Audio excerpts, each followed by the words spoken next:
बिस्मिल्लाहिर्रहमानिर्रहीम। अस्सलाम वालेकुम डियर स्टूडेंट्स। सेकेंड ईयर के स्टूडेंट्स का आज फ़िज़िक्स का पीबीए का पेपर था और ये सामने मेरे पेपर आ गया है। थोड़ा सा मेरे ख्याल में टफ़ था पेपर, जो हम एक्सपेक्ट कर रहे थे उससे थोड़ा सा टफ़र था, लेकिन टफ़ इस सेंस में था कि कुछ थ्योरी के क्वेश्चंस इंक्लूड किए गए थे। तो थ्योरी अगर आपने थोड़ी सी अगर पढ़ी भी हुई होती तो ये आप आसानी से कर सकते थे, लेकिन बहरहाल फिर भी जितना हम एक्सपेक्ट कर रहे थे उससे थोड़े से टफ़र क्वेश्चंस थे। अब इसमें एक दो जो चीज़ें हैं मेरे ख्याल में जो क्वेश्चन में गलत लिखी हुई हैं या होनी नहीं चाहिए थी, गलत तो नहीं कह सकता लेकिन होनी नहीं ऐसे चाहिए थी, उन पे बात करते हैं, फिर सोल्यूशन पे भी बात करते हैं। सबसे पहले मैंने आपको 3 एक्सपेरिमेंट बताए थे सेक्शन नंबर 1 में से, एक स्लाइड वायर ब्रिज, एक internal resistance of cell using potentiometer और एक रेजिस्टेंस वोल्ट मीटर। तो ये इंटरनल रेजिस्टेंस वाला ही आया है प्रैक्टिकल। अच्छा, उसके बाद दूसरी जो बात है वो ये कि हमने फोटो सेल वाला उसका ग्राफ भी देखा था, तो उसमें से भी क्वेश्चन आ गया। सो पहला पार्ट है इसका, what is the name of the apparatus used to find the internal resistance. तो ज़ाहिर है ये पोटेंशियोमीटर है, so the name is potentiometer. अच्छा, जो यहाँ डायग्राम बनी हुई है ये डायग्राम भी दुरुस्त नहीं है। ये जो रेजिस्टेंस बॉक्स है ना, ये पैरेलल में होना चाहिए सेल के, ये सीरीज़ में लगा दिया उन्होंने, और L2 भी बड़े अजीब से तरीके से उन्होंने वो निकाली भी है, वो बताता हूँ अभी आपको। How does internal resistance affect the performance of the cell. तो इंटरनल रेजिस्टेंस अफेक्ट ऐसे करती है कि over the time internal resistance की वजह से EMF डिक्रीज़ हो जाती है। EMF की डिक्रीज़ होने से सेल की परफॉर्मेंस जो है वो इट गोज़ डाउन। तो आप लिख सकते हैं कि internal resistance causes dissipation of energy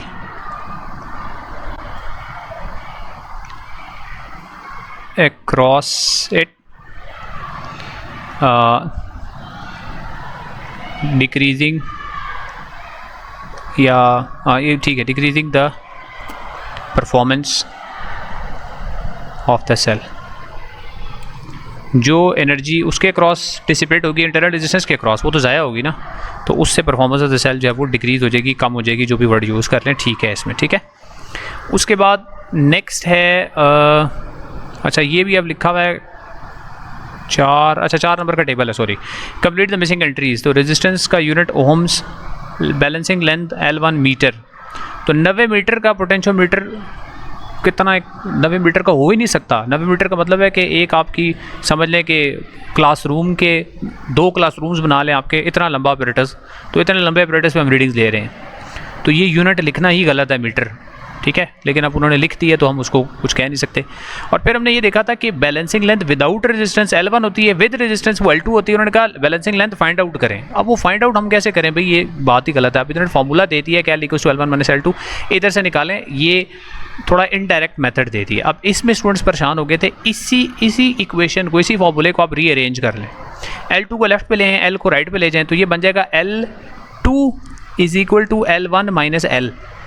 L1 में से L को माइनस करें, ये L है, ये L1 है, तो 90 में से बेसिकली आपने 22 को माइनस करना था। इसको भी आप ज़रा मीटर में लिखेंगे, METER पूरा मीटर लिखा है तो आप मीटर में लिखें। अच्छा, रेजिस्टेंस का उधर OHM ओम लिखा है तो इधर भी आप पूरा OHM ओम लिखें, वैसे सिंबल से भी नंबर मिल जाएंगे। 90 में से 22 को माइनस करेंगे तो 68 आ जाएगा। अच्छा, 85 में से 22.5 को माइनस करेंगे, यानी इस तरह ये सारा आता चला जाएगा, आप इनको डिवाइड माइनस करते चले जाएंगे। इसको भी मैं साथ साथ चले माइनस करके बताता हूँ आपको। 85 माइनस 22.5 करेंगे तो 62.5 आ जाएगा यहाँ पर, 62.5। और उसके बाद है 82, और 82 में से 22 माइनस करेंगे तो 60 आ जाएगा। 82 माइनस 22 इज़ इंडीड 60 यहाँ पर। उसके बाद फार्मूला में वैल्यूज पुट करनी थी, ये LB मीटर में, METER ये सारे लिखने थे आपने ऊपर। Formula L1 minus L2 over L2 into R, ये फार्मूला था गिवन, चलो ये आसान हो गया कि गिवन है ये। अब L1 है 90, L2 है 68, तो आप 90 माइनस 68 करें और उसको डिवाइड बाय 68 करें और उसको मल्टीप्लाइड बाय 4 करें तो यू गेट 1.29। तो यहाँ पे आप 1.29 लिखेंगे। इसी तरह अगली में आप 85 में से माइनस करेंगे 62.5 माइनस करके आप उसको डिवाइडेड बाय 62.5 करें और फिर उसको मल्टीप्लाइड बाय 5 कर दें तो you get 1.8 for this, increase हो गई थोड़ी सी। उसके बाद आगे 82 माइनस 60 डिवाइडेड बाय 60 टाइम्स 6 कर दें तो ये आ रहा है 2.2। तो ये आ गई आपके पास 3 इंटरनल रेजिस्टेंस की वैल्यूज़। इन सबको आपने मीन निकालने के लिए इनको प्लस करना है, 2.2 में 1.8 आपने ऐड करना है और फिर उसमें आपने प्लस करना है 1.29 या 1.3 या 1.29 नहीं करूँ 5.29 इसका मीन आ रहा है 5.29। तो 2 SF तक करूँ तो 5.3 इसकी मीन रेजिस्टेंस ओम्स में आ रही है। ठीक है जी, ये इंटरनल रेजिस्टेंस इसके 4 नंबर हैं। मेजर काम इसी टेबल में ही था, बाकी एक एक नंबर के सवाल थे। हाउ कैन द प्रिसिशन, अब ये थोड़ा सा ट्रिकी था प्रिसिशन। मैं पहले इसको समझ रहा था कि ये एक्यूरेसी, मैंने इसको पता नहीं क्यों रीड कर लिया, पेपर मैंने पढ़ा था। तो ये प्रिसिशन का ताल्लुक जो है ना वो किसके साथ होता है, वो लेंथ ऑफ द पोटेंशियोमीटर के साथ होता है। आप पोटेंशियोमीटर की लेंथ अभी पहले ही उन्होंने 90 मीटर इतनी लंबी बताई हुई है, तो इसका मतलब आप 90 से भी बड़ी लेंथ ले लें, 100 मीटर का एक पोटेंशियोमीटर ले लें।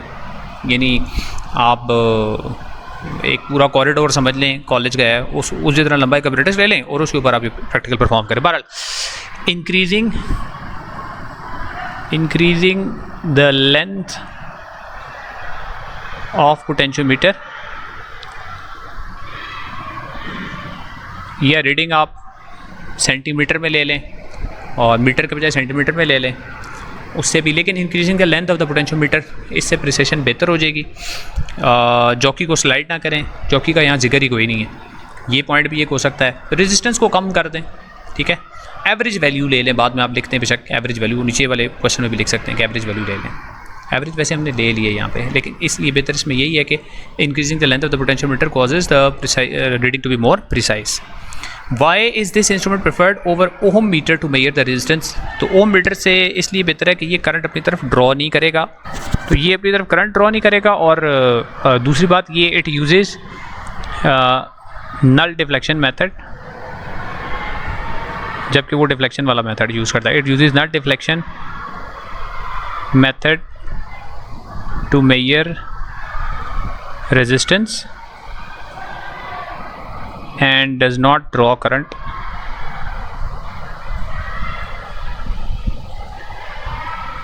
as opposed to ohm meter। Wording आप जो मर्जी कर लें, रीज़न ये है, ठीक है। फिर उसके बाद how can the accuracy of the measured internal resistance be verified. Accuracy को वेरीफाई करने के लिए आप इसको किसी और मेथड से, using an alternate method like ohm meter से ही कर लें। Using an alternate instrument like ohm meter to measure the internal resistance।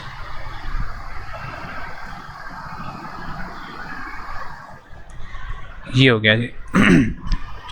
उसके बाद सेक्शन बी का प्रैक्टिकल है, इसमें लेबलिंग आ गई, लेकिन मैंने आपको अपरेटस के ऊपर, आपको याद होगा, बताया होगा कि ये बल्ब लगा हुआ है, ये फोटो सेल लगा हुआ है, ये रियोस्टैट शायद नहीं बताया था, बाकी मीटर का भी बताया था। ये जी का मतलब भी गैल्वानोमीटर होता है। तो ए यहाँ पर देखें, ये तो बहुत कॉमन सा सिंबल है, ये रियोस्टैट का सिंबल है।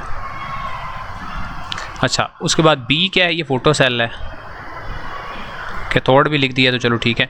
सी जो है ये पावर सप्लाई या बैटरी, कुछ भी कह लें, इसको पावर सप्लाई बोलते हैं। वैसे तो एसी पावर सप्लाई होती है, ये डीसी नहीं होती उसमें। जी गैल्वानोमीटर इधर है,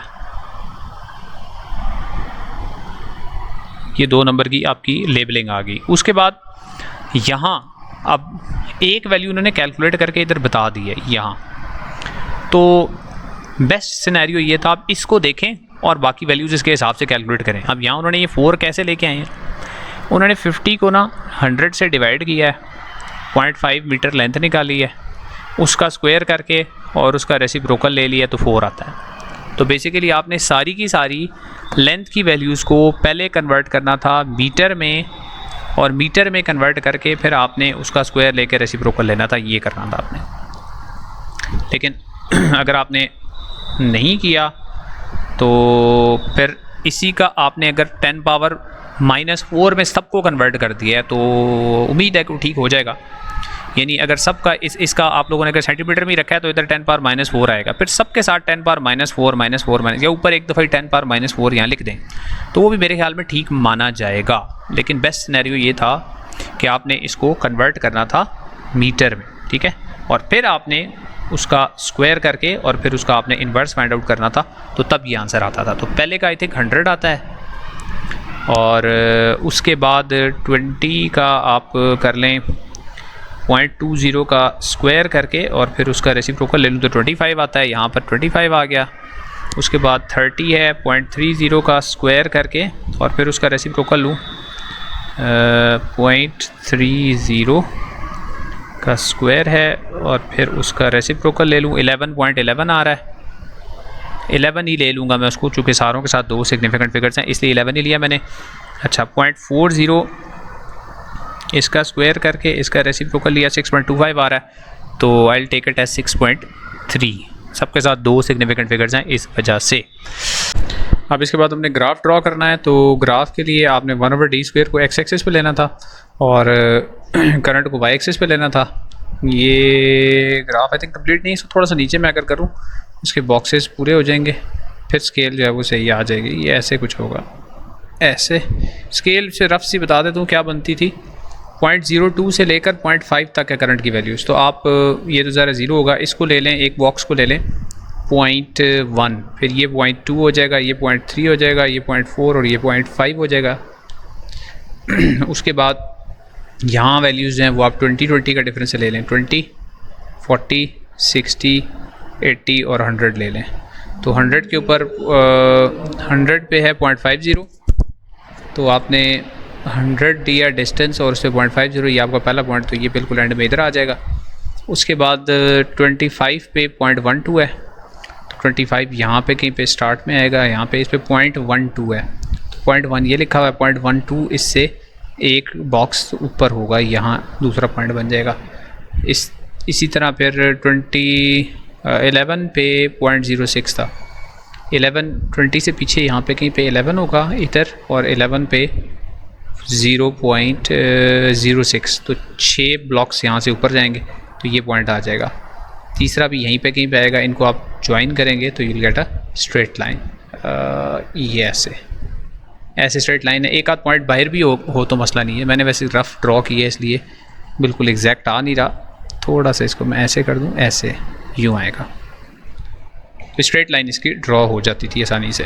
तो ये थे आपके क्वेश्चंस इस पेपर के अंदर, बस इसमें आपने इसको मीटर में कन्वर्ट करके करना था। अगर नहीं किया तो सबके साथ 10 की पावर 1 जैसे लिख के किया, तो उम्मीद है उससे भी इंशाल्लाह नंबर मिल जाएंगे। ग्राफ स्ट्रेट लाइन होना चाहिए। सेक्शन 1 में हो गए एक्सपेरिमेंट्स के क्वेश्चंस, आपको बता दिए मैंने। तो होपफुली फिर भी इतना कोई बहुत मुश्किल पेपर नहीं था, 1-2 क्वेश्चन जो थे वो थोड़े से टफ थे। होपफुली आप लोगों का पेपर ये बेहतर हुआ होगा। बाकी आगे कोशिश करेंगे इंशाल्लाह, बायो और केमिस्ट्री के लिए भी कुछ ना कुछ इंशाल्लाह पोस्ट करेंगे। तो best of luck for your next papers then, and see you in the next video इंशाल्लाह।